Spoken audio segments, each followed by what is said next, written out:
Good afternoon, students. In this video lecture, we are going to know about single phase half wave controlled rectifier for DC drive. The function of controlled rectifier is converting single phase AC supply into variable DC voltage, converting single phase AC voltage into variable DC voltage. As we are using thyristor in the circuit, it is called controlled rectifier. And one more reason students should know why it is called half wave controlled rectifier, because the conduction of thyristor T1 occurs during positive half cycle of supply voltage. When there is negative half cycle of supply voltage, there is no output voltage, so it is called half wave controlled rectifier for DC drive. Dear students, look at the power circuit diagram of single phase half wave controlled rectifier for DC drive. The circuit consists of single phase AC source, phase terminal, neutral terminal. It is 230 volt and 50 Hz AC supply, single phase. Next one, thyristor T1, and then FD indicates freewheeling diode. The diode connected across RLE load. Here RLE load is nothing but DC drive, that is separately excited DC motor. The field coil is excited separately. VF indicate field voltage. The working of single phase half wave controlled rectifier can be explained with the help of two modes. First one, mode 1. Mode 1 during positive half cycle of supply voltage. Positive half cycle of supply voltage. At the time, thyristor T1 is in forward biased condition and freewheeling diode is in reverse biased condition. So when thyristor T1 is in forward biased condition, gate current Ig1 is applied to thyristor T1 at a firing angle alpha. The meaning of firing angle: the angle at which thyristor starts to conduct is called firing angle. Here at alpha, thyristor T1 is triggered, so the output voltage appears across the load from alpha to pi. So T1 conducts from alpha to pi, and again the conduction of T1 starts from 2 pi plus alpha to 3 pi, 2 pi plus alpha to 3 pi, because the next positive half cycle starts from 2 pi and ends at 3 pi. So the next firing angle applied from 2 pi plus alpha, right?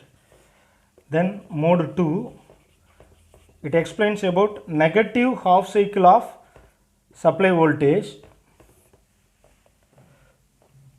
During negative half cycle of supply voltage, T1 goes to reverse biasing condition. When T1 is in forward biased condition and it conducts from alpha to pi, at the time inductor L stores energy.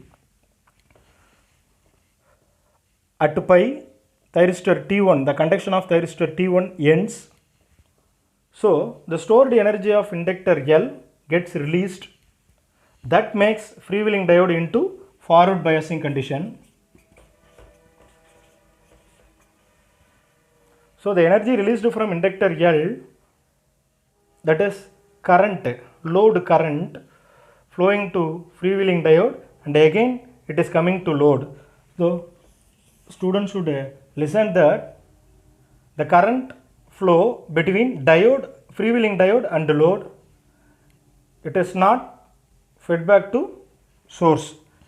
It flows between freewheeling diode to load, again freewheeling diode. So this is what happened during negative half cycle. In negative half cycle, thyristor T1 will not conduct, freewheeling diode only in conducting state, because the energy released by the inductor makes freewheeling diode into forward biasing condition. So the conduction of freewheeling diode from 0 to alpha and pi to 2 pi plus alpha, pi to 2 pi plus alpha. This is what the working modes of single phase half wave controlled rectifier fed DC drive.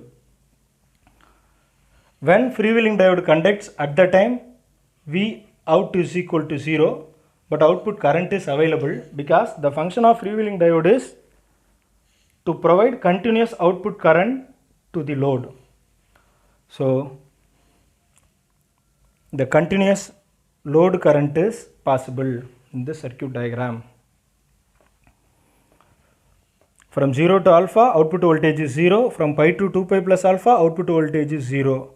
But freewheeling diode makes continuous conduction of DC motor, that is continuous output current. Here output voltage is positive polarity and output current both are in positive polarity. So the quadrant operation, in x-axis IA, in y-axis we have taken VA.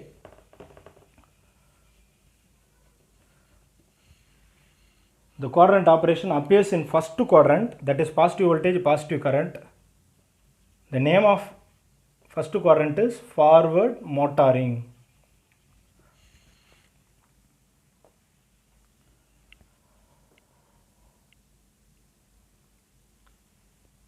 Mode 1 explains about positive half cycle of supply voltage. Mode 2 explains about when negative half cycle of supply voltage applied to the circuit. Let us derive the average output voltage equation.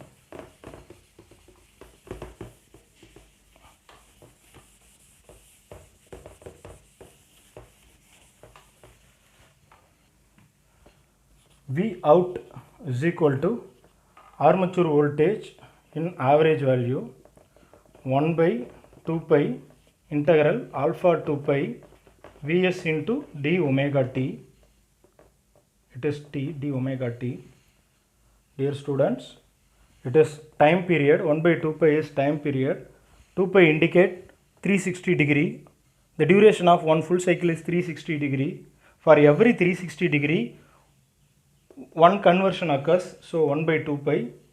And the lower limit alpha, upper limit is pi, because T1, thyristor T1 conducts from alpha.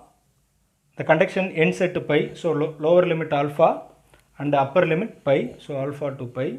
Vs is supply voltage, so instead of Vs we can write Vm sin omega t. Vm magnitude of voltage and sin omega t. Here the input voltage is sinusoidal waveform. Now apply the value of Vs in this equation, that is equation number 1. So V out, it is also equal to Vdc 1 by 2 pi integral alpha to pi Vm sin omega t into d omega t. Vm is constant, so we can take it outside. Vm divided by 2 pi. When sin omega t is integrated with respect to omega t, minus cos omega t is returned. The lower limit alpha and upper limit pi. Now apply the limits value. Vm by 2 pi minus cos pi minus of minus cos alpha. Here the value of pi is minus 1. The value of cos phi is minus 1. So minus of minus 1, 1. So Vdc is equal to Vm by 2 pi into 1 plus cos alpha. This is the final form of output equation. The output voltage, DC voltage, is directly proportional to firing angle alpha. This is what we are knowing from the expression of average output voltage. Thank you all.